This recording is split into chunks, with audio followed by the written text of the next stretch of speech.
at the moment when we fire the cannon, we're getting several balls, I think 6 at a time, and we only wanted to fire 1 at a time.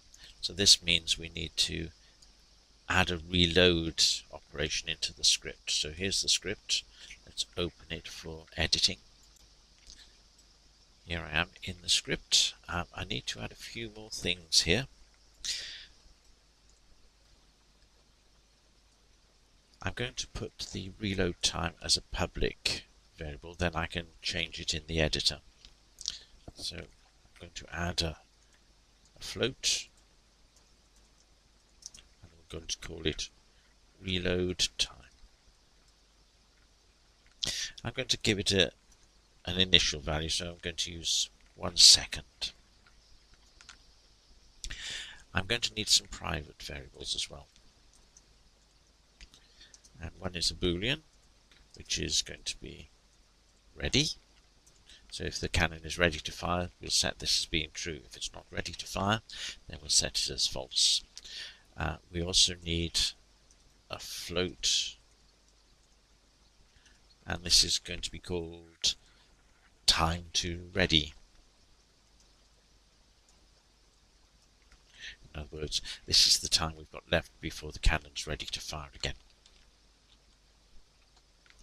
So in the start, well, it's going to be ready as soon as the game starts. So we don't want to wait to be able to fire the cannon. Right, now we've got to check here in this update. So I'm going to add a little bit in here, a condition. So remember, not is the exclamation mark. So if it's not ready, this is what we're going to do.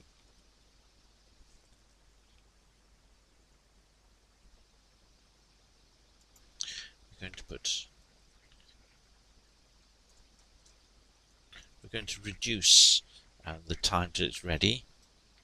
So we're going to put minus equals, and then the time since the last update, which is time.delta time. So that'll reduce the time to ready. Now we're going to put another condition in here. So if time to ready, we hope it's going to go down to 0, but it might be less than 0. So if it just goes over into the negative, that's okay. So if the time to ready is less than or equal to 0, then we're going to put ready equals true. I don't need the curly braces here because I've only got one thing to put in there. So if it's not ready, it's going to reduce this time to ready, and then when it's true, we're going to set ready to true again. So now we've come to this point. We've got to check, is it ready to fire before we fire it? So I'm going to put in another condition. So remember, and is written as 2 ampersands, and ready. Okay, so if it's ready to fire, this is to fire it. So as soon as we do that, then ready becomes false, and we put the time to ready equals reload time.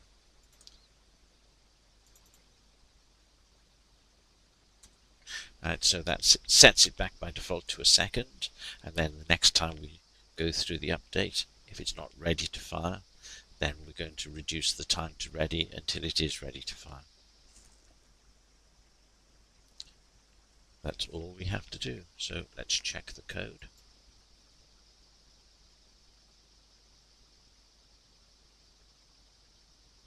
We seem to be alright.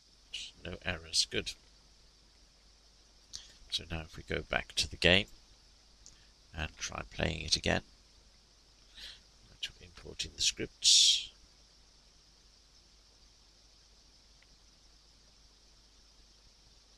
Let's just check this new public variable should appear.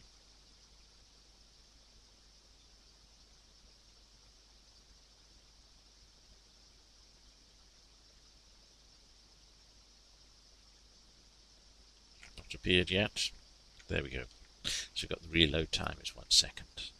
Let's try that. So remember now the whole idea is that it should only launch one cannonball at a time. Let's see if that works.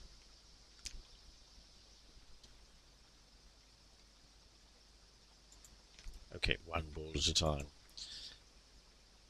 And even if we hold our mouse button down, it will only fire one ball every second. That's seen to it. Right, the next thing we're going to do is add a bit of noise and a bit of flare and flash.